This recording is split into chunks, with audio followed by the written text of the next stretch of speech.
یہاں رک کر غور کرو، جب 15 دن تک مجھے نظر نہ آنا کہہ دیا، اس کا مطلب یہ مسجد نبوی میں نہیں آئے گا، رسول اللہ کی زیارت نہیں کر پائے گا۔ 15 دن تک روزانہ قرآن کی آیتیں اتریں گی، رسول اللہ لوگوں کو سنائیں گے، یہ آدمی اس سے محروم رہے گا، نہیں سنے گا۔ جمعہ بھی آئے گا بیچ میں، رسول اللہ جمعہ کے دن خطبہ دیں گے، بہت سی ہدایات دیں گے، اس میں بھی یہ نہیں رہے گا۔ تو حلال کمانے کے لیے رسول اللہ ان سب چیزوں سے 15 دن تک کے لیے اس آدمی کو محروم کر رہے ہیں۔ سمجھ رہے بات کو؟ حلال کمائی کی کتنی اہمیت ہے، ورنہ حضور کہتے پہ یہیں پڑا رہا بھوکا سوکا جیسا بھی ہے، کچھ آ جائے گا دلیا ولیا کھا لینا، لیکن میری نماز مت چھوڑ، میری مسجد میں ہی رہنا، یہاں دیکھو میں حدیث بیان کروں گا، حدیث سنتے رہنا، قرآن اترے گا وہ سیکھ لینا۔ لیکن نہیں فرمایا 15 دن تک مدینے میں نظر مت آنا۔ جب 15 دن مدینے میں نہیں آئے گا تو نمازیں بھی حضور کے پیچھے نہیں پڑے گا، جمعہ بھی حضور کے پیچھے نہیں پڑے گا، روزانہ قرآن اترے گا وہ بھی وہ نہیں سن پائے گا، محروم کر دیا آپ نے۔ یہی سمجھانے کے لیے کہ حلال روزی کی اہمیت اتنی زیادہ ہے۔ بہرحال وہ صحابی گئے، 15 دن تک انہوں نے لکڑی کاٹی، بازار لا کے بیچتے رہے، خرید فروخت کرتے رہے۔ ان کے لیے تو ایک ایک منٹ، ایک ایک لمحہ بڑا دشوار گزر رہا تھا، نبی کی زیارت سے محروم۔ 15 دن پورا ہوئے، فوراً آ گئے، کہنے لگے اللہ کے نبی 15 دن سے آپ کی زیارت نہیں کی میں نے، آپ کا حکم تھا تو میں وہی کام کرتا رہا جو آپ نے فرمایا۔ حضور نے فرمایا کیا کمایا 15 دن میں، کیا کمایا؟ انہوں نے کہا اللہ کے نبی 10 درہم بچت کر لی، میں لکڑی بیچتا ہوں، لاتا ہوں، لیتا ہوں، 10 درہم میں نے بچا لیا۔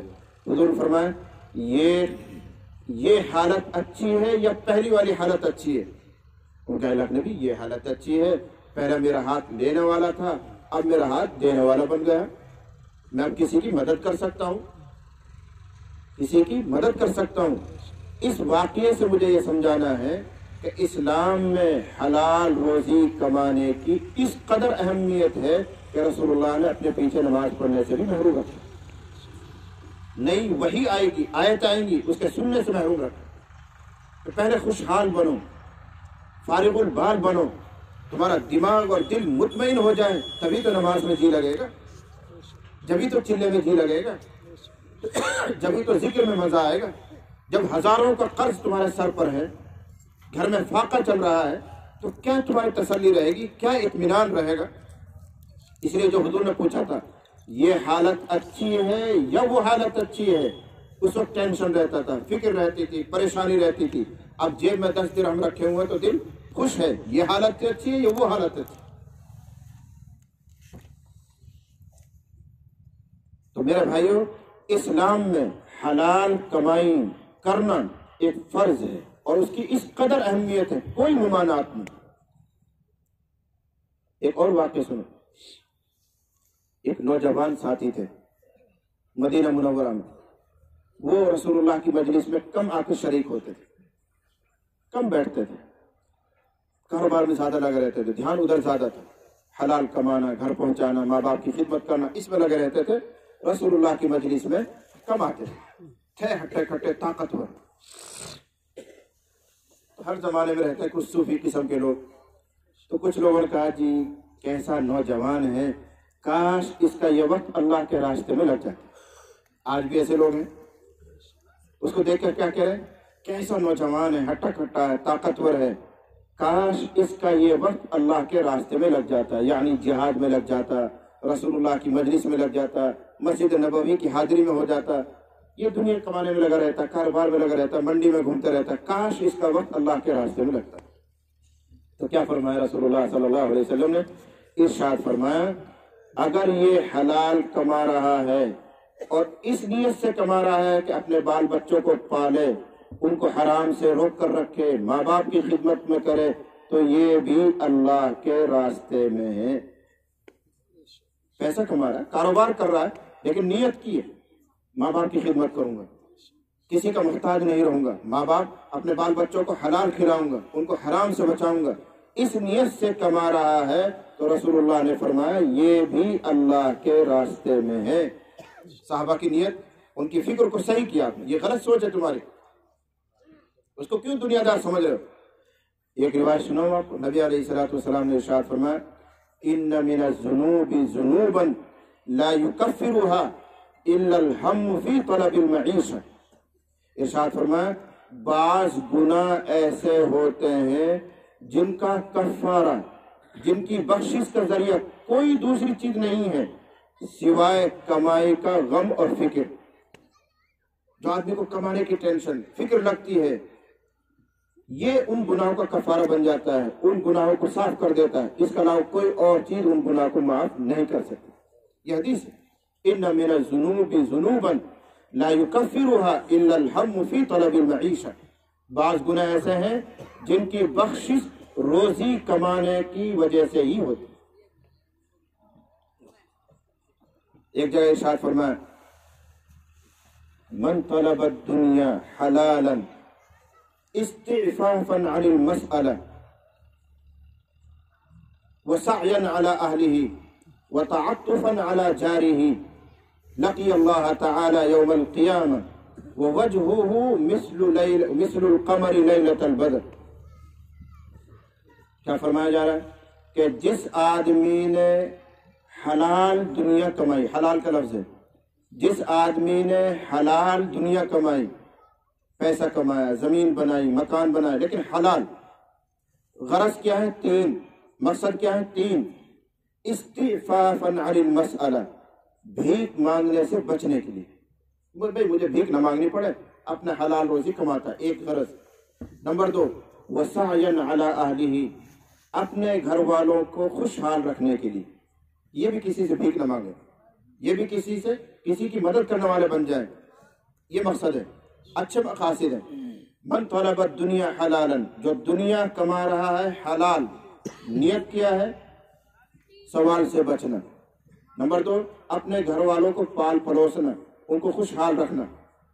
نمبر تین، وتعطفا علی جارہ، اپنے پڑوسیوں کی خبر گیری کرنا، کہ جب میرے پاس ہوگا جبھی تو میں پڑوسی کے کام آؤں گا، کوئی بیمار ہوگا تو علاج کروا دوں گا، کوئی کسی کے یہاں شادی بیاہ کا موقع آئے گا تو کچھ مدد کر دوں گا، کوئی اور ضرورت پڑے گی تو وہاں بھی لگا دوں گا، جب ہوگا جبھی تو کرے گا۔ وتعطفا علی جارہ، اب سنو دھیان سے کہ جس نے حلال طور پر دنیا کمائی، نیت یہ تین ہے، لقی اللہ تعالی، تو کل قیامت میں وہ اللہ تعالیٰ سے ملے گا اس حال میں کہ اس کا چہرہ 14ویں رات کی طرح چمک رہا ہوگا۔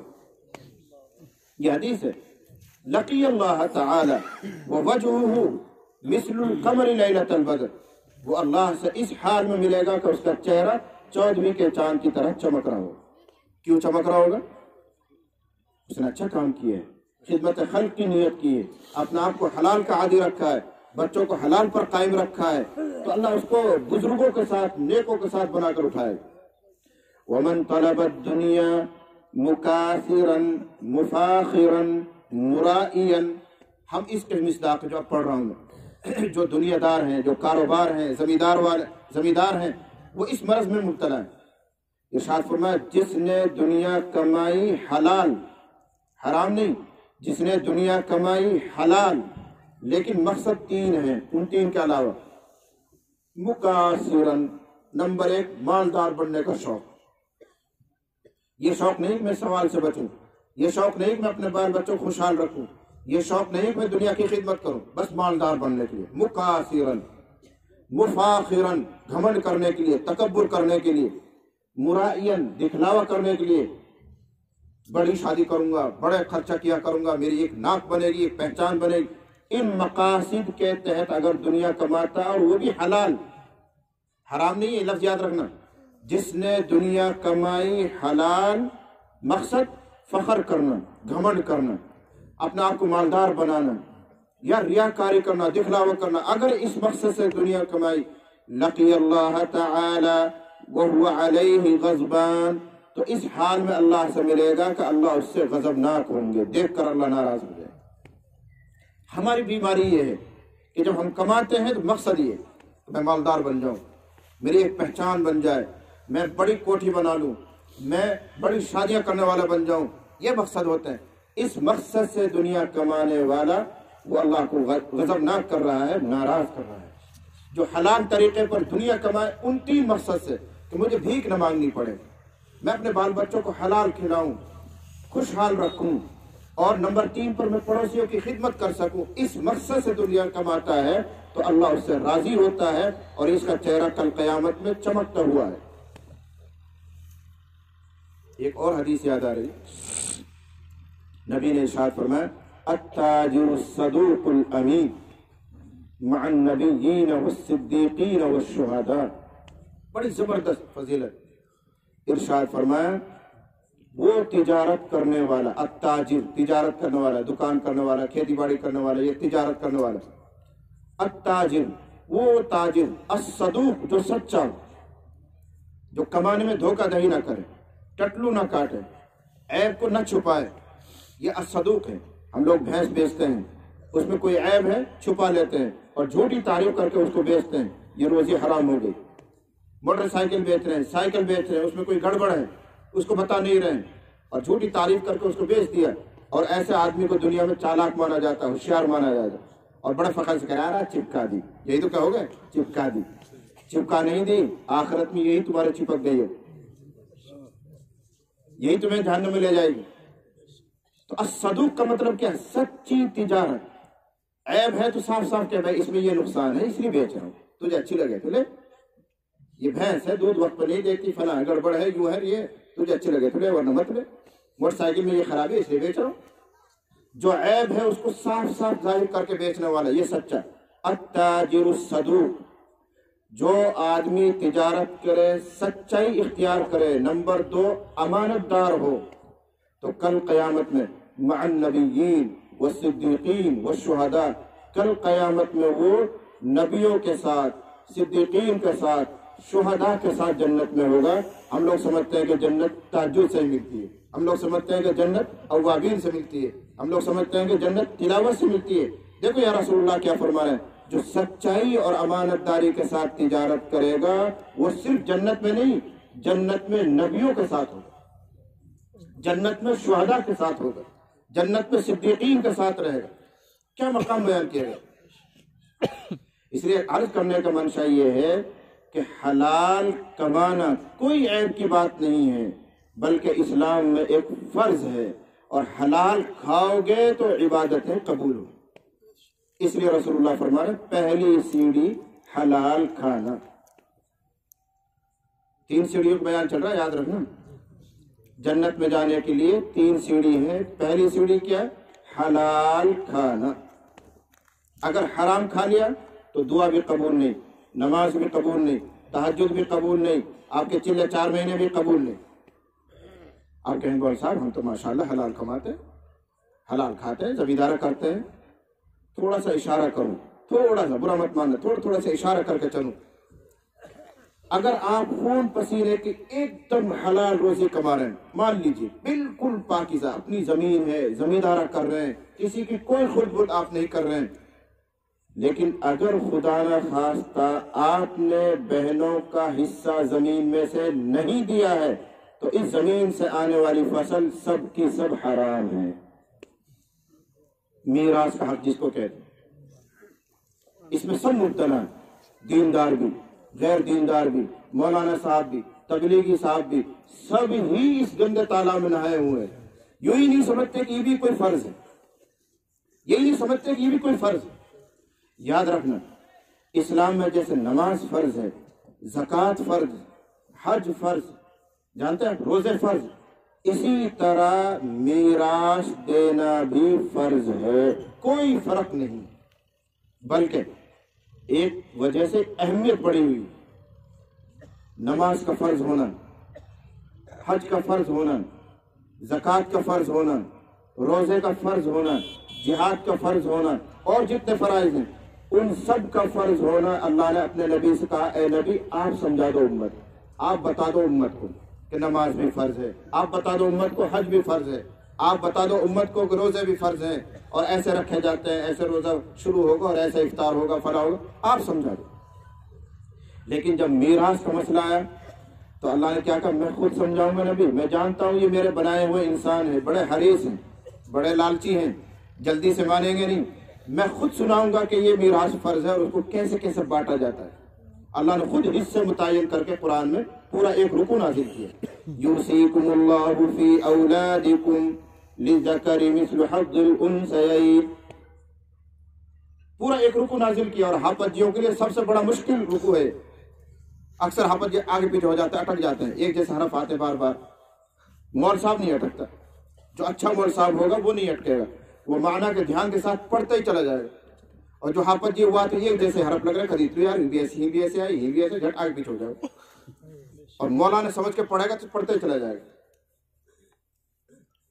یہ پورا رکو اللہ تعالیٰ نے میراث کے حصے بتایا. یعنی اگر باپ کا انتقال ہو گیا ہے تو لڑکے کو کتنا ملے گا، لڑکی کو کتنا ملے گا، اس کی بیوی اگر ہے تو اس کو کتنا ملے گا، بہن ہے تو بہن کا کتنا ملے گا، فلاں کو کتنا ملے گا. یہ سب حصے اللہ نے خود طے کر کے بیان کیا. اور دیگر فرائض کو رسول اللہ کے ذمہ لگایا، آپ سمجھا دو، آپ کہہ دو. لیکن یہاں اللہ نے خود بیان کیا. میں سناتا ہوں کہ باپ کا حصہ کتنا ہے، بیٹے کا حصہ کتنا ہے، بہو کا حصہ کتنا ہے، فلاں کا حصہ کتنا ہے. سب کے حصے نام لے لے کے بیان کیا اللہ تعالیٰ نے. اور امت اسی قدر غافل ہے کہ اللہ جس چیز کو خود بیان کرے ساری کی ساری امت ایک طرف ہو گئی، کوئی میراث نہیں دے. کم از کم میوات کو ہم جانتے ہیں.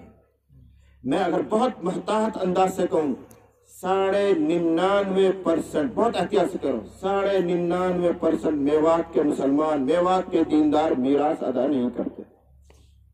آپ اتنے سارے بیٹھے ہوئے ہیں، آپ میں سے کوئی کہہ دے تاکہ میری بدگمانی دور ہو جائے، بھائی مول صاحب میں نے دے رہا کہ میراث کیا کہا ہے اس بات میں، میں اعلان کر رہا ہوں، کہو کون کہتا ہے. سب تبلیغی بھی ہیں، سب نمازی بھی ہوں گے، سب اللہ والے بھی ہیں، مسجد والے بھی ہیں، کوئی میراث نہیں دیتا ہے. اب اس زمین سے جو فصل آ رہی ہے وہ سب حرام ہے. آپ کی نمازیں، آپ کے روزے، آپ کے حج سب لٹکے ہوئے، کوئی قبول نہیں ہو. اب تم کہو گے بھائی مول صاحب ہم نے تو معاف کروا لی. مجھ سے بیٹھو ہی نہیں، یہاں سے پوچھ لیو، دنیا میں گھوم جاؤ، سارا مفتیوں سے پوچھ لیو. یہ ایک ایسا حصہ ہے کہ بہنوں سے معاف کروانے سے بھی معاف نہیں ہوتا، یہ آپ کو دینا ہی پڑے گا. معاف کروانے سے بھی معاف نہیں ہوتا. یہ اللہ کا متعین کیا ہوا حصہ ہے. بہن معاف بھی کرتے، بھائی میری طرف سے کوئی بات نہ، میں آتی جاتے رہوں، وہ دیکھ بھال کرتے رہی ہو، تو بھی معاف نہیں ہوگا. ہم یہی تماشا کرتے ہیں. ہمارے خود کے اندر چور ہوتا ہے، ہمارا من نہیں کرتا زمین میں سے زمین دینے کو، ہمارا جی نہیں چاہتا مکان میں سے مکان دینے کو، پیسوں میں سے پیسے دینے کو. تو بہن نے بلائیں گا اور وہ لے جائیں تحصیل میں، بہن زمین نام ہو رہی ہے، کوئی بات نہیں بھائی تو ہی لے لے، انگوٹھا کروا لیا اور خوش ہو گئے، معاف کروا لیا. معاف نہیں ہوتا. کیوں مول صاحب کیوں معاف نہیں ہوتا؟ سنو اس کو بھی. معاف اس لیے نہیں ہوتا کہ ایک مثال سمجھو. اگر کسی آدمی سے آپ لوگوں نے 1 لاکھ روپے قرضہ لیے آپ نے، اور آپ سے دیے نہیں جا رہے، بن نہیں رہے آپ سے. اب آپ کو آخرت کا ڈر لگتا ہے، یار نہیں دیا تو یوں مر جاؤں گا، کیسا ادائیگی ہوگی، فلاں ہوگی. یہ کی شکل ہے بھائی جاسو ہم نے 1 لاکھ روپے لے رکھے ہیں، وہ معاف کر دے، تو معاف کر دے تو آخرت بچ جائیں گے. یہی تو دل میں آئے گا. دیے نہیں جا رہے، کاش وہ معاف کر دے تو میں اللہ کے پاک صاف ہو جاؤں. اب آپ نے جیب میں رکھی پستول، اور جس سے آپ نے قرضہ لیا وہ مل گیا کہ اکیلے میں، اور وقت ماتھا لگا کے معاف کر، جو میں نے 1 لاکھ روپے تو لے رہا کہتے ہیں معاف کر دیے، وہاں کے بھائی میں نے معاف کر دیے، تو معاف ہو جائیں گے. وہ تو جان بچانے کے لیے کہہ رہا معاف، تو معاف نہیں ہوگا. ایسے یہاں ہے، ہماری بہنوں کے ذہن پر ایک دباؤ ہوتا ہے کہ اگر زمین میں سے زمین اپنے نام کروا لی اور ہم نے حصہ لے لیا تو پیہر ختم، بھائی بھاوج ختم. اور ہوتا بھی یہی ہے. اور بھائی ناراض بھی ہو جاتے ہیں، بھاوج بھی ناراض ہو جاویں، اور کوئی لے بھی لے تو اب آ جائے تو پیہر تول دے کے مل جائے تو جوڑا سب ہوتا ہے. یہ ان عورتوں کے ذہن پر، بہنوں کے ذہن پر ایک دباؤ ہے، پستول لگی ہوئی ہے. اس دباؤ میں وہ معاف کرتی ہے، اس لیے وہ معاف بھی نہیں ہوگا. آپ کو یہ حصہ دینا ہی پڑے گا. آپ زمین کاٹ کے نہیں دے سکتے، موجودہ قیمت اس کی ڈھال لیجیے، اور اس کے حصے میں 1 بیگھہ زمین آتی ہے، اس کی یہ قیمت بنی، لے بہن پکڑ، یہ تیرے پیسہ ہے، یہ تیری زمین پیسہ ہو گیا. اور صرف زمین کا مسئلہ نہیں ہے، جس مکان میں آپ رہ رہے ہیں وہ مکان، زمین، والد صاحب جو بینک بیلنس چھوڑ کر گئے تھے اس میں، جو پہننے کے کپڑے چھوڑ کر گئے وہ، اور اگر وہ پڑھا لکھا آدمی تک کتاب چھوڑ کر گیا تو وہ کتاب جو کچھ باپ نے چھوڑا سب میں بہنوں کا پورا پورا حصہ، جیسے تمہارا حصہ ایسے اس کا۔ کیا وہ اس باپ کی اولاد نہیں؟ جس باپ کی اولاد تم ہو، کیا وہ اسی باپ کی اولاد نہیں ہے؟ اس باپ کے چھوڑے ہوئے مال کو آپ خود ہڑپ کر جاتے ہیں، ان کا حصہ کیوں نہیں دیا؟ یہ کیسا دین ہے؟ یہ کیسا فرض ادا کر رہے ہیں؟ یہ کیسی دعوت اور تبلیغ کا کام ہے کہ 99-100 سال تقریباً ہونے کو آ رہے ہیں، ہمارا مزاج اب تک اتنا نہیں بنا کہ ایک فرض کو ہم ادا کرنے والے بن جائیں۔ اس لیے کہہ رہا ہوں 99.99% لوگ حرام کھا رہے ہیں۔ اب تم چاہے جتنا رو، کتنی دعائیں کرو، حرم میں جا کر دعا کرو، اللہ نے اپنا فیصلہ سنا دیا، حرام کھانے والے کی میں دعا قبول نہیں کرتا۔ انما یتقبل اللہ من المتقین، اللہ تعالیٰ پرہیزگاروں سے ہی قبول کرتا ہے، یہ اللہ کا ذات ہے۔ اب اگر آپ کو اپنی روزی حلال کرنی ہے تو یہ میراث ادا کرو، اور اگر آپ یوں کہ صاحب مول صاحب ہم تو میراث دے چکے ہیں، ماشاءاللہ فارغ ہیں، اب ایک اور کباڑا کرتے ہو تو، اور تم یہ کیا سب کرتے ہیں، کرتا پجامہ والے بھی کر رہے ہیں، ملا جی بھی کر رہے ہیں، غیر ملا جی بھی کر رہے ہیں، دعوت و تبلیغ والے بھی کر رہے ہیں، امام صاحب بھی کر رہے ہیں، پڑھے لکھے بھی کر رہے ہیں۔ وہ ہے جہیز کی لعنت، جہیز کی لعنت۔ اور بڑے فخر سے لیتے ہو، بڑے فخر سے دیتے ہو۔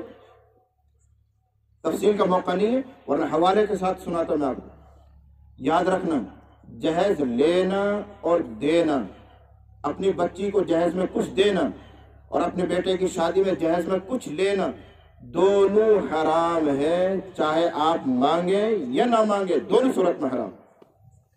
بھائی صاحب مانگی تھوڑی ہم نے، اور خود دیے، ہم نے کہہ بھی دیا، ہم نے چھوڑی چاہیے، کچھ نہ چاہیے، پھر بھی حرام ہے، پھر بھی حرام ہے۔ کیوں؟ سمجھو اس کو، ایک تو ہوتا مانگ کر لینا، بھائی مجھے موٹر سائیکل چاہیے، 4 پہیہ کی چاہیے، فلاں چاہیے، یہ تو سراسر حرام ہے۔ نمبر 2، کسی علاقے کا ماحول ایسا بن گیا جیسے ہماری میوات کا بنا ہوا ہے کہ بغیر دیے کام ہی نہیں چلتا۔ اگر نہیں دے گا تو بیٹے کا گزارا دشوار ہو جائے گا، اگر وہاں کوئی نہ مانگے تو یہ بھی مانگنے کے درجے میں ہی ہے۔ ماحول کا دباؤ ایسا ہے، مجبوراً دینا پڑتا ہے، اس لیے حرام۔ آپ کی بچی ہے، آپ کا داماد ہے، وہ آپ زندگی بھر دیجیے، آپ کو کون پابند کرتا ہے؟ تھوڑا سا ٹائم گزر جانے دو، تھوڑا سا وقت گزر جانے دو، خوب تو آپ کی بیٹی ہے، شادی سے پہلے آپ کی بیٹی تھی، شادی کے بعد بھی آپ کی بیٹی رہے گی، آپ خوب مدد کیجیے۔ اسلام اور علماء بیچ میں دخیل نہیں ہو سکتے، آپ کے لیے کوئی رکاوٹ کھڑی نہیں کر سکتے۔ ہاں شادی کے موقع پر اس لیے دینا کہ اس بیچاری کو وہاں گزارا نہیں ہوگا، وہاں ساس تانے دے گی، وہاں سسر تانا دے گا، داماد بننے والا بھی ہو سکتا ہے طلاق دے دے، لائی تو کچھ نہ ہے، اس ڈر کی وجہ سے دینا یہ حرام ہے۔ اور اسی ڈر سے دیتے ہیں، اسی ڈر سے دیتے ہیں، تانے ملیں گے، ساس بھی کہے گی، اڑوس پڑوس والے بھی کہیں گے، سسر بھی کہے گا، لڑکا خود بھی ستائے گا، اس ڈر کی وجہ سے ہم دیتے ہیں۔ اس دباؤ میں دینے کی وجہ سے جہیز لینا اور دینا حرام ہو جائے۔ بیٹی چلی گئی، 2-4 مرتبہ آنا جانا ہو گیا، الگ ہو رہی ہے، اپنا مکان بسا رہی ہے، اب آپ ایک نہیں کروڑوں میں دیجیے، کوئی پابندی نہیں۔ آپ کی بیٹی، آپ کا داماد، خوب گھر بنا کر دو اس کو، آپ بڑی والی گاڑی دو، اس کا گھر کا سارا سامان دو، کون منع کرتا ہے؟ لیکن کوئی نہیں دیتا بعد میں تو تم اپنی بیٹیوں کا علاج تک نہیں کرواتے، بعد میں کوئی نہیں دیتا۔ یہی بیٹی جب 2-4-10 مرتبہ آئے گی جائے گی، پھر کسی وقت آپ کے گھر میں ہے اور زیادہ بیمار ہو جائے اور ڈر یہ لگے پیسے زیادہ لگیں گے، تو فون کر کے تم خبر کر دیں، بھائی بیمار چل رہی ہے، لے جاؤ نہیں چھوڑیے، جب تو بے غیرت کہیں کہ تمہاری بیٹی نہیں ہے، تم خود پیسے نہیں لگا سکتے، ایسے ہی ہمدرد تھے تو اب کیوں نہیں لگا رہے؟ معلوم ہوا اس وقت جو تم نے دیا تھا وہ خوش دلی سے نہیں دیا تھا بلکہ کسی دباؤ کی وجہ سے دیا تھا، اس لیے حرام۔ کہاں تک سناؤں میں؟ کتنی چیزیں ہیں۔ اب اس میں یہ کوئی دلیل نہیں ہے بس فلاں مول صاحب بھی تو لے رہے، فلاں مدرسہ والے نے بھی تو لے رکھے ہیں، اور فلاں مبلغ نے بھی لے رکھے ہیں، فلاں حضرت جی نے بھی لے رکھے ہیں، کسی نے بھی لے رکھا ہو، سچ وہ ہے جو میں آپ کو قرآن اور حدیث پڑھ کر سنا رہا ہوں۔ اگر میں بھی لے رہا ہوں تو گوبر کھا رہا ہوں، یہ کوئی دلیل نہیں ہے، فلاں ایسا کرتا، فلاں ایسا کرتا، فلاں ایسا کرتا ہے۔ قیامت جو قریب آتی جائے گی بے عملوں کی کمی نہیں رہے گی، اس کرتا پرجامہ میں بھی شیطان رہیں گے۔ یہ کوئی دلیل نہیں۔ دلیل وہ ہے جو قرآن میں ہے، دلیل وہ ہے جو حدیث میں ہے، دلیل وہ ہے جو رسول اللہ کی زندگی میں، دلیل وہ ہے جو صحابہ کا نمونہ ہے۔ آج کے انسانوں کا عمل کوئی نمونہ نہیں، کوئی دلیل نہیں ہمارے لیے۔ آج کا اگر مسلمان شراب پینے لگ جائے، آج کا مولانا صاحب بھنگ کھانے لگ جائے تو کون سا حلال ہو جائے گا؟ وہ کچھ نہیں ہوتا۔ یہی تو امتحان ہے کہ جب لالچ والی بات آتی ہے تو مولوی بھی پیچھے ہٹ جاتا ہے، تبلیغی بھی پیچھے ہٹ جاتا ہے۔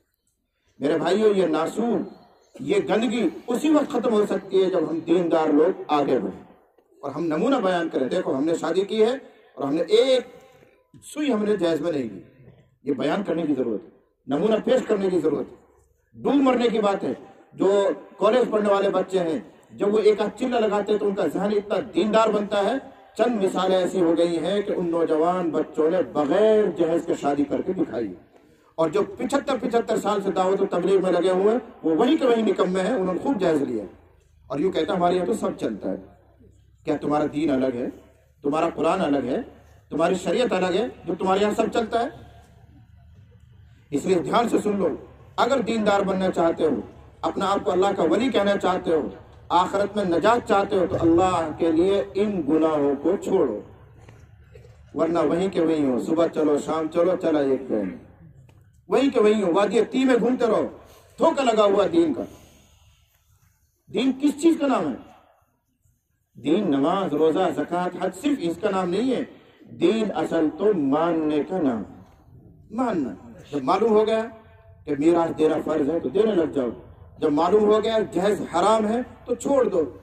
اب ہے اصل دیندار۔ چاہے مت پڑھو تہجد، مت پڑھو اوابین، مت پڑھو تسبیحات، آپ دیندار ہیں، لیکن لمبی لمبی تسبیحات، لمبے لمبے رکوع اور سجدے، لمبا لمبا وقت مسجد میں گشت میں، اور ماننے کے لیے طبیعت تیار نہیں ہوتی۔ خدا کی قسم تمہارا باپ بھی دیندار ہے، دھوکے میں پڑے۔ صرف کرتا ٹوپی اور پگڑی باندھنے سے دیندار نہیں ہوتا کوئی آدمی۔ اس قربانی کو دو کہ گھر میں مال آتا ہے، وہ کس کو اچھا نہیں لگتا؟ سب کو اچھا لگتا ہے، لیکن جب معلوم ہوا کہ جائز حرام ہے تو اعلان سے کہہ دو، جس کو مجھ سے نکاح کرنا ہو، شادی کرنی ہو میرے بیٹے سے، وہ کرے جس کو جائز نہ دینا ہو۔ آپ کو ملیں گے ایسے لوگ، ملیں گے آپ؟ اور پھر علل اعلان شادی کیجیے کہ دیکھو میں نے شادی کی، میں نے ایک پیسہ بھی جائز میں نہیں لیا۔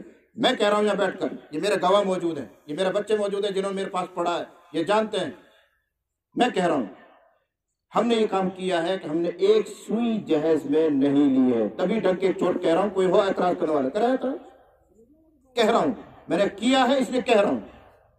اور اگر میں اس گندے تالاب میں نہایا ہوا ہوتا تو میری زبان نہ چلتی۔ یہ سب بیٹھے ہوئے ہیں، میں نے اپنی بیٹی ہمارے بڑے بھائی مولانا راشد صاحب کے لڑکے کو دیے، اپنے بھتیجے کو دیے، اس لیے شریعت میں جائز۔ تم کو معلوم ہو، سنا بھی ہوگا میل والا نے ایسے کر لی، بھائی بھائی نے رشتہ کر لیا، وہ میں ہی ہوں، تمہیں پھانسی لگانی ہے تو لگا دو، وہ میں ہی ہوں، میری بیٹی ہے۔ میں نے اپنے بڑے بھائی مولانا راشد صاحب کے لڑکے کو اپنی بیٹی دی ہے۔ جب شریعت جائز قرار دے رہی ہے، قرآن اس کو صحیح مان رہا ہے، تو کیا پابندیاں ہیں؟ کیوں ہم اچھے قیمتی بچے کو اپنے گھر سے کیوں ضائع کریں؟ کیوں نہیں اپنے گھر میں رشتہ کریں؟ اور کوئی فرض نہیں ہے، لیکن کم از کم ذہناً اس کو جائز تو مانو۔ ایسے کرنے والے کو برا سمجھنے والا خود کفر میں داخل ہو جاتا ہے۔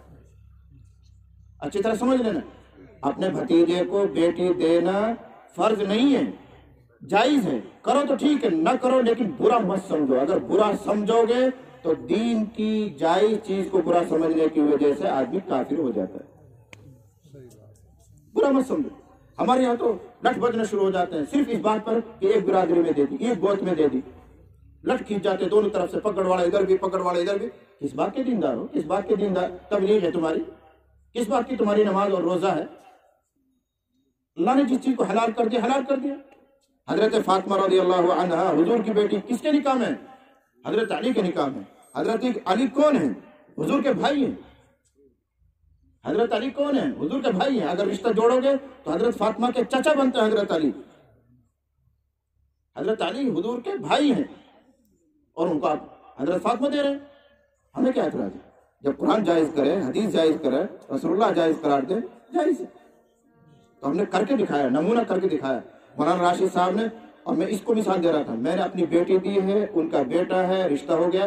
اللہ کی قسم سب کے سامنے اللہ دیکھ رہا, اذان ہو رہی ہے, شادی کے نام پر, جہیز کے نام پر میرے گھر میں 1 روپیہ کا خرچہ نہیں ہے, 1 روپیہ کا بھی. ایسے 100 بیٹیاں ہوں تو بھی کوئی مشکل نہیں. جہیز کے نام پر 1 روپیہ خرچہ نہیں.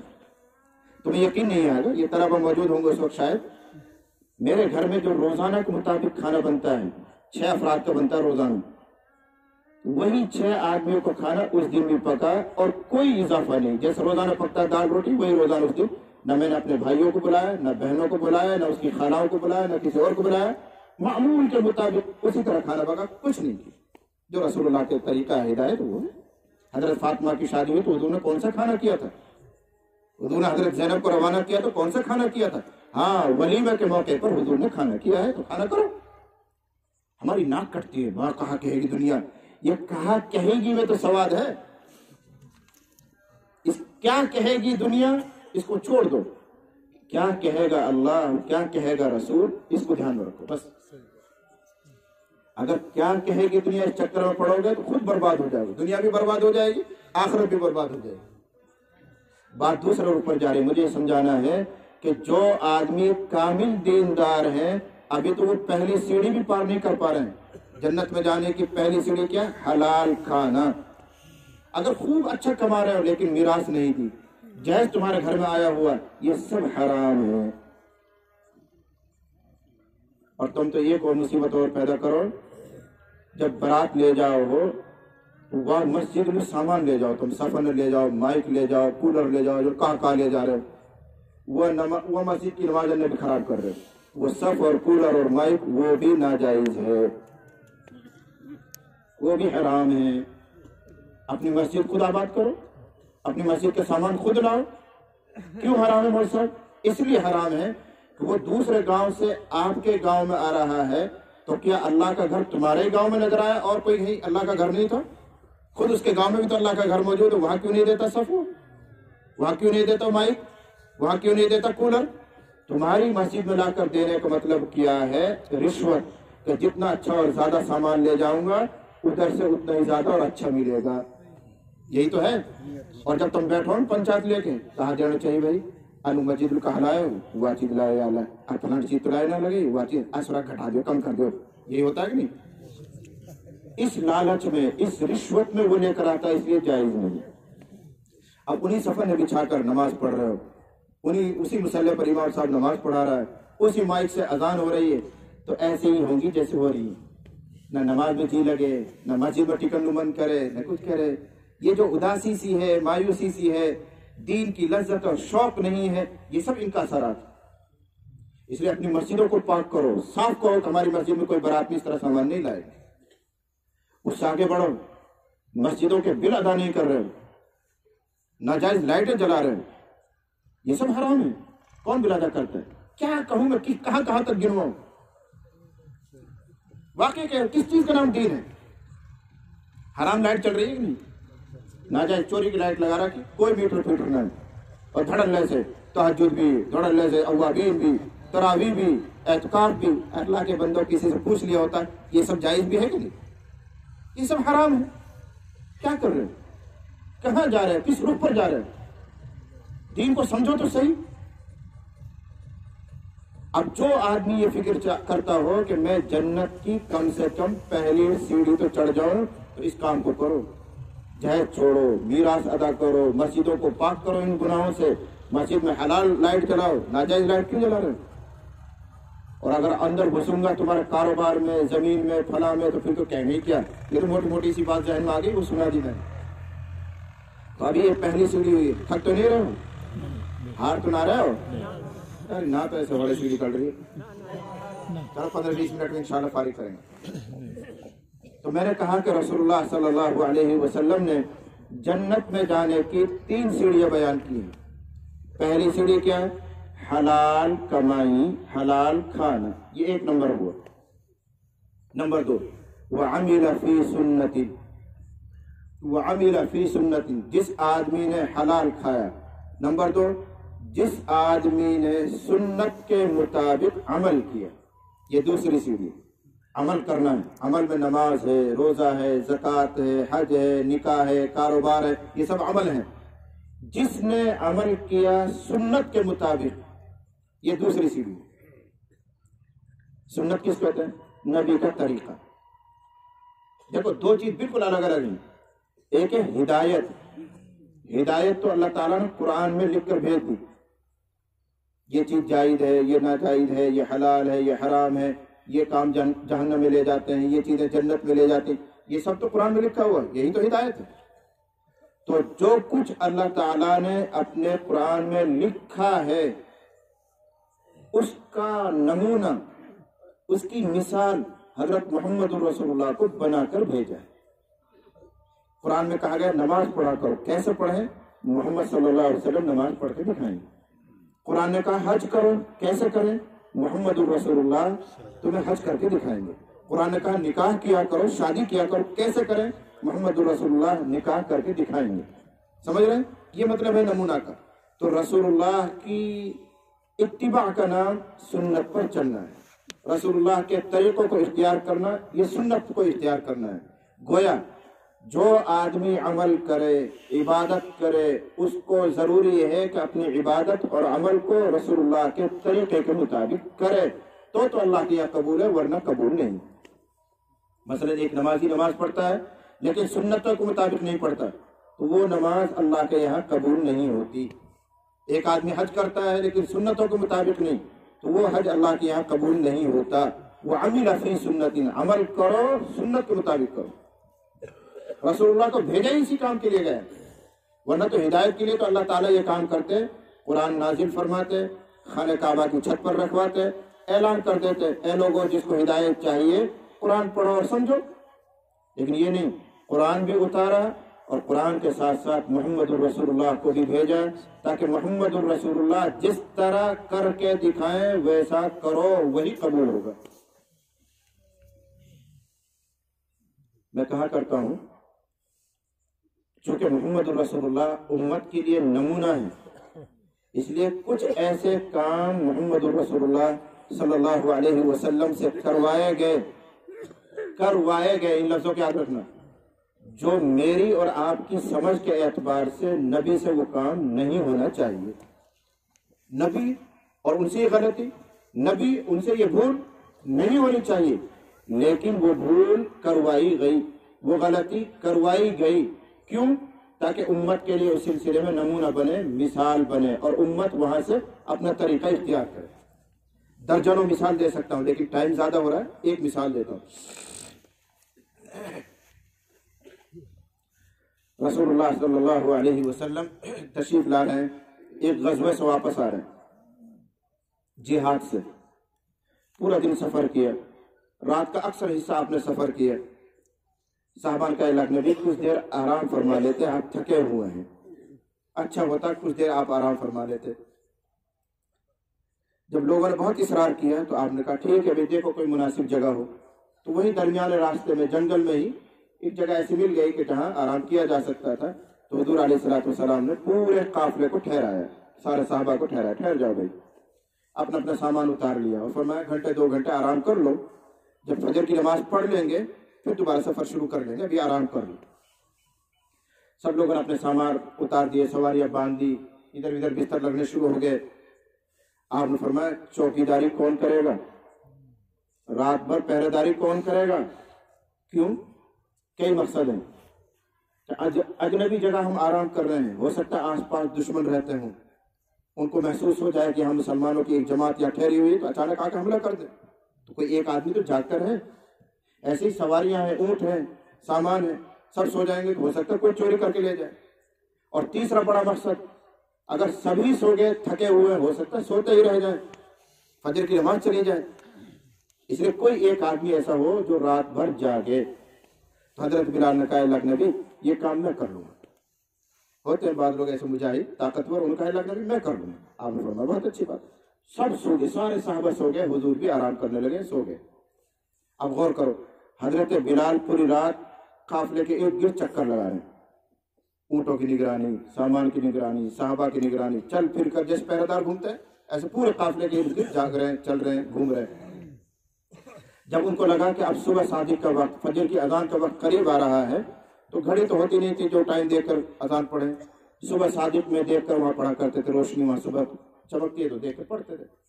تو وہ اخیر رات میں اپنے اونٹ سے ایسے کمر لگا کے بیٹھ گئے، منہ ادھر کر کے، کہ جیسے وہاں روشنی نظر آئے گی آسمان کے کنارے پر تو اذان پڑھ دوں گا، ایسے ٹیک لگائی اور یوں کر کے بیٹھ گئے۔ آپ جانتے ہیں کہ رات بھر کے چلے ہوئے، تھکے ہوئے، جاگے ہوئے، جیسے ہی انہوں نے کمر لگائی سو گئے، الارم سو گئے، جو جاگنے کا الارم تھا حضرت بلال وہ بھی سو گئے۔ اب حضور بھی سو رہے ہیں، سارے صحابہ سو رہے ہیں، اور حضرت بلال اپنے اونٹ کے سار لگا کر سو گئے۔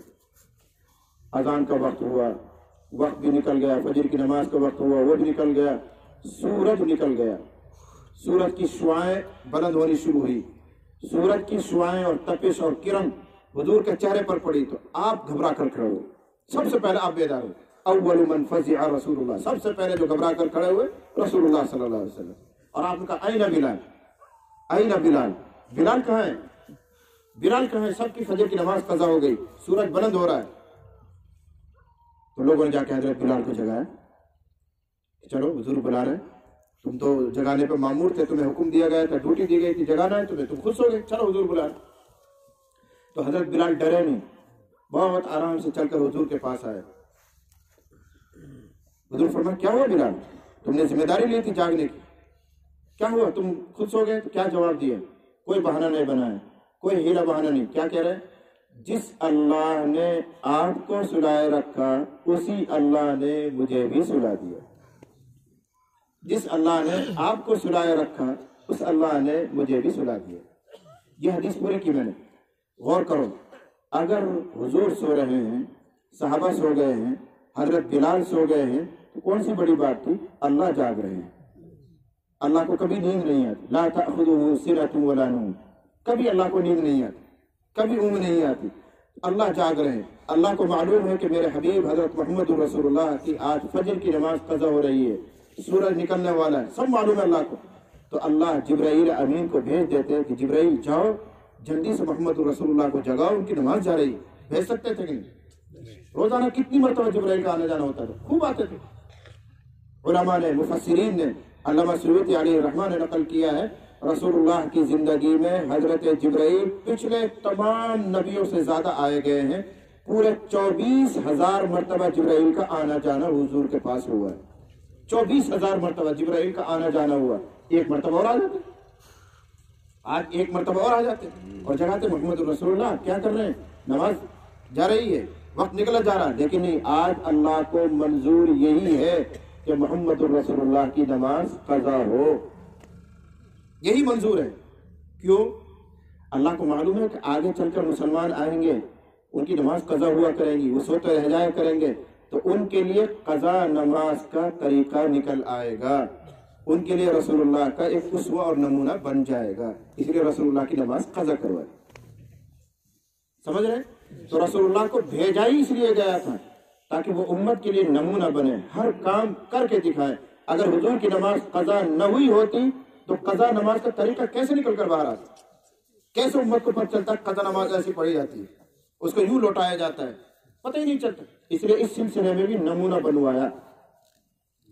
ایک اور واقعہ سنا دوں، اس سے بھی زیادہ حیرتناک۔ آپ نے عصر کی نماز یا ظہر کی نماز پڑھائی اور بھولے سے 2 رکعت پر سلام پھیر دیا، 4 رکعت والی نماز میں 2 رکعت پر سلام پھیر دیا، اور طاہر امام صاحب اگر 2-3 مرتبہ ایسے کر دیے تو اے ایمان سے کہاں بولتے رہے تو جھٹی 2 رکعت پر سلام پھیر دے، چھٹی کر دے ہوگا تمہا کی اے نہیں گائے سے رہنے کہاں ہے۔ لیکن حضور پیغمبروں کے پیغمبر، سردار سب کے، انہوں نے بھول کر غلطی سے 2 رکعت پر سلام پھیر دیا، اور آپ سمجھ رہے ہیں میں نے 4 پڑھا دی، اور نماز پڑھا کے اپنے حجرے میں تشریف لے گئے۔ پیچھے جو صحابہ تھے جو بعد میں آتے ہیں جلدی چلے جاتے ہیں، وہ خوش ہو کر چلے گئے اور کیا کرے، ارے بڑھیا یار 4 سے 2 پڑھنی پڑھا کریں گے، اب تو حضور نے 2 کر دی، 2 سے 2 پڑھا کریں گے۔ لیکن اگلے جو صحابہ تھے اگلی صفوں میں بیٹھے ہوئے تھے، سنجیدہ لوگ، وہ غور کرتے رہے، فکر مند ہو گئے اور کہنے لگے اگر اللہ تعالیٰ کی طرف سے 4 کے بجائے 2 کا حکم آ گیا ہوتا تو رسول اللہ صلی اللہ علیہ وسلم نے ہمیں بتایا ہوتا، آپ نے ہمیں بتایا نہیں۔ لگتا ہی ہے کہ حضور سے بھول ہو رہی ہے، اب صحابہ فکر مند بیٹھے ہوئے، لیکن ہمت بھی کسی کی نہیں ہو رہی کہ حضور سے جا کے پوچھیں کہ حضور آپ غلطی کر کے چلے گئے، 2 ہی پڑھا دیا آپ نے۔ ایک صحابی کھڑے ہوئے ہمت کر کے، پھر باق ان کا نام ہے، ذوالیدین کہتے تھے، حضور ان کو پیار سے، وہ گئے حضور کے حجرے میں اور جا کر کہنے لگے اللہ کا رسول اقصرت الصلاۃ ام نسیت یا رسول اللہ، اے اللہ کے نبی نماز میں اللہ تعالیٰ کی طرف سے کمی کا حکم آ گیا ہے، 4 کے بجائے 2 کا آرڈر آ گیا ہے، یا آپ خود بھول گئے ہیں؟ آپ فرمایا کل ذالک لم یکن، دونوں باتیں نہیں، اللہ کی طرف سے تو 4 کا ہی حکم ہے اور میں بھی 4 پڑھا کے آیا ہوں، اپنی یادداشت کے مطابق حضور فرمایا میں 4 پڑھا کے آیا۔ ان کا بعد ذالک قد کان، نہیں کچھ تو گڑبڑ ہے، کچھ تو ہوا ہے، یا تو اللہ کی طرف سے حکم 4 کے بجائے 2 کا ہے اور اس کو آپ منع کر رہے ہیں، پھر یہ غلطی ہوئی ہے کہ آپ 2 پر سلام پھیر کر آ گئے۔ جب انہوں نے جم کر یہ بات کہی تو حضور باہر نکل کر آئے، حضرت ابوبکر، حضرت عمر، بڑے بڑے لوگ بیٹھے ہیں، حضور فرمائے اصدق ذوالیدین، کیا یہ ذوالیدین صحیح کہہ رہا ہے، کچھ گڑبڑ ہوئی ہے؟ تو انہوں نے گردن ہلائی، جی کچھ تو گڑبڑ ہوئی ہے۔ تو حضور مصلی پہ بڑھے، 2 رکعت اور پڑھائی، آخر میں آپ نے سجدہ سہو کر کے نماز پوری فرمائی۔ اب تہر پیٹ میں ایک درد ہوئے گا، اے کیسے سجدہ سہو، بیچ میں چلت پھرت بھی ہوئی ہے، بات چیت بھی ہوئی ہے، فوراً درد۔ تو یا آسان سے جواب یہ ہے کہ وہ زمانے کی بات ہے جب نماز میں بات چیت جائز تھی، وہ زمانے کا قصہ ہے جب بات چیت جائز، نماز میں سب کچھ جائز تھا، پہلے بات کرنا بھی، سلام کرنا بھی، جواب دینا بھی، ادھر ادھر دیکھنا بھی، سب جائز تھا، پھر آہستہ آہستہ پابندی لگی ہے، آہستہ آہستہ ایک دم سے پابندی نہ آئی، مشکل ہو جاتی صحابہ کے لیے نماز پڑھنا، آہستہ آہستہ تربیت کی گئی، اب بات مت کیا کرو، ادھر ادھر مت دیکھا کرو، اب سلام کا جواب مت دیا کرو، آہستہ آہستہ تربیت کی گئی۔ تو یہ اس زمانہ کا قصہ ہے جب نماز میں بات چیت جائز تھی، تو بات چیت ہوئی، لیکن حضور نے آگے بڑھ کر 2 رکعت پڑھا کر سلام پھیرا اور سجدہ سہو کیا۔ اس واقعے میں آپ غور کرو، اگر غور کریں گے تو ایسا لگے گا اللہ کے نبی جو ہر وقت اللہ کے دھیان کے ساتھ رہنے والے، ہر وقت اللہ میں آپ کا جی لگا رہنے والا، اور نماز میں اتنی بڑی بھول کہ 2 رکعت پر سلام پھیر کے یہ سمجھ کے 4 پڑھا دی۔ پہلے میں نے ایک جملہ کہا تھا، کچھ ایسی باتیں کروائی گئی ہیں، ہوئی نہیں، کروائی گئی ہیں۔ کیوں؟ یہاں کیوں کروایا گیا؟ تاکہ سجدہ سہو کا طریقہ نکل کے آ جائے۔ اللہ کو معلوم ہے کہ بعد کے مسلمان اپنی زمینداری میں کھوئے رہ کریں گے، نیت باندھیں گے، ریت گئے کھیت میں، نیت باندھیں گے، وہ گئے کہاں کاروبار میں، تو ان سے غلطی ہوں گی، کوئی 3 پہ سلام پھیرے گا، کوئی 1 پہ سلام پھیرے گا، کوئی 2 پہ سلام پھیرے گا، تو سجدہ سہو کا طریقہ نکل کر آ جائے، اس لیے ایک مرتبہ حضور سے بھی غلطی کروا دی تاکہ نمونہ بن جائے۔ ان واقعات سے سمجھو کہ رسول اللہ صلی اللہ علیہ وسلم کو دنیا میں بھیجنے کا مقصد ہی یہ ہے کہ قرآن پر عمل اس طرح کرنا جیسا ہم نے اپنے حبیب سے کروایا۔ اب اگر کوئی آدمی نماز پڑھے، روزہ رکھے، زکوٰۃ دے، حج کرے، شادی بیاہ کرے، لیکن نبی کے طریقے سے ہٹ کر رہا ہے تو اللہ کے یہاں وہ عبادت قبول نہیں ہوتی۔ ایک موٹا سا مسئلہ یاد رکھیں، ایک مثال دوں پھر تیسری سیڑھی پر چڑھیں گے۔ اگر کوئی آدمی 4 رکعت والی نماز پڑھے، پہلے قاعدے میں بیٹھا، 2 رکعت پڑھ کے پہلے قاعدے میں، تو آپ سب جانتے ہیں، اتنے تو مفتی سب ہو کہ پہلے قاعدہ میں صرف التحیات پڑھنی ہے، درود نہیں پڑھیں گے، اللہم صلی نہیں پڑھیں گے، یہی حکم ہے۔ لیکن کسی آدمی نے التحیات کے بعد بھولے سے اللہم صلی علی محمد اتنا پڑھ دیا اور پڑھتے یاد آئے ابھی میں پہلے قاعدے میں ہوں اور فوراً کھڑا ہو گئے، تو اللہ کے یہاں یہ نماز قبول نہیں ہوگی۔ کوئی گناہ تھوڑی کر دیا، درود ہی تو پڑھا تھا، درود پڑھنا تو ثواب کا کام ہے، 10 رحمتیں ملتی ہیں، 10 گناہ معاف ہوتے ہیں، 10 درجات بلند ہوتے ہیں، کیا بھول ہوگی اتنی بڑی؟ اب قبول نہیں ہے نماز، پھر کیا حکم ہے؟ اب حکم یہ ہے کہ 2 رکعت اور پڑھ کے آخری سلام پھیر کے سجدہ سہو کر، ناک رگڑ اپنی، یہ سجدہ سہو کرنا ناک رگڑنا ہے، ناک رگڑ اپنی اور یوں کہ اے اللہ مجھ سے بھول ہو گئی، جو میں تھوڑا سا آپ کے نبی کے طریقے سے آگے بڑھ گیا، میں ناک رگڑتا ہوں، معافی مانگتا ہوں۔ اگر سجدہ سہو کر لیا تو نماز ہو جائے گی، نہیں کی تو نماز دوبارہ پڑھ۔ کیوں؟ ہمارے نبی پہلے قاعدے میں صرف التحیات پڑھتے تھے، اللہم صلی علی محمد نہیں پڑھتے تھے، تو نے پہلے قاعدے میں تھوڑا سا فالتو پڑھ دیا ہے، اس لیے ہم تیری نماز قبول نہیں کریں گے۔ اس سے سمجھ لو، اس مسئلے سے کہ دین کا جو بھی مسئلہ ہے، جو بھی کام ہے، اس سب میں ذرا سا آگے بڑھو گے تو اللہ کے یہاں وہ عمل قبول نہیں ہوگا۔ اس لیے فرمایا کہ جنت میں جانے کے لیے دوسری سیڑھی ہے کہ جو کچھ بھی کام کرو وہ سنت کے مطابق کرو۔ اب اگر ٹائم ہوتا تو میں بتاتا کیا کیا کام ہے اور کیسے کیسے کرنا ہے، لیکن ایک موٹا سا میں نے فارمولا آپ کو دیا کہ جو کچھ بھی کرنا ہے، نماز ہو، روزہ ہو، حج ہو، زکوٰۃ ہو، شادی بیاہ کا معاملہ ہو، کاروبار کا معاملہ ہو، کوئی بھی مسئلہ ہو، ان سب کو سنت کے مطابق کرو تو اللہ کے یہاں قبول ہے، ورنہ نہیں۔ اسی کو فرمایا گیا اگر سنت کے مطابق آدمی تھوڑا عمل کرے، تھوڑا 2 رکعت پڑھتا ہے لیکن سنت کے مطابق پڑھتا ہے، تو یہ 2 رکعت نفل اللہ کے یہاں 1000 نفل سے بہتر ہے جو 1000 سنت کے خلاف ہے۔ حدیث شریف موجود ہے، نبی نے ارشاد فرمایا عمل قلیل فی سنت خیر من بدعت کثیرۃ، تھوڑا سا عمل سنت کے مطابق، تھوڑا سا عمل سنت کے مطابق بہتر ہے اس بہت سارے عمل سے جو سنت کے خلاف ہے۔ تھوڑا سا عمل 2 رکعت نفل پڑھتا ہے لیکن بہت سنجیدگی سے، سکون سے، وقار کے ساتھ پڑھتا ہے۔ ایک آدمی وہ کھٹاپٹ 10-12 رکعت پڑھ ڈالی، اللہ کو یہ رکعت پسند نہیں، اللہ اس کو قبول نہیں کرے۔ 2 سیڑھی ہو گئی، نمبر 1 حلال کھاؤ، نمبر 2 سنت کے مطابق عمل کرو، اور تیسری اور آخری چیز وَأَمِنَ النَّاسُ بَوَائِقَهُ، وَأَمِنَ النَّاسُ بَوَائِقَهُ، وہ آدمی جس کی بد اخلاقیوں سے، جس کے کردار سے، جس کے بول چال ڈھال سے دوسرے لوگ امن میں رہیں، یعنی آسان لفظوں میں جس آدمی سے کسی دوسری مخلوق کو، انسان کو، چرندوں کو، پرندوں کو، درندوں کو کوئی تکلیف اور دکھ نہ پہنچے، یہ تیسری سیڑھی۔ دنیا میں اس طرح رہو کہ تمہارے وجود سے کسی کو کوئی دکھ نہ ہو، کوئی تکلیف نہ پہنچے، یہ تیسری سیڑھی۔ اگر کوئی آدمی بڑا دیندار ہے، حضرت جی ہے، مولانا صاحب ہے، مفتی صاحب ہے، اور عبادت کی کمی نہیں ہے، تو رسول اللہ نے ارشاد فرمایا اگر اس کا پڑوسی اس سے دکھی ہے تو اللہ کی قسم ابھی تو اس کا ایمان بھی نہیں بنا، عبادت تو دور کو بھاڑ میں گئی۔ حدیث سنا دو، واللہ لا یؤمن، واللہ لا یؤمن، واللہ لا یؤمن، حضور فرمایا اللہ کی قسم ایمان والا نہیں، اللہ کی قسم مؤمن نہیں، اللہ کی قسم مسلمان نہیں۔ لوگوں نے کہا کون ہے اللہ کے نبی جس کے لیے آپ 3 مرتبہ قسم کھائیں؟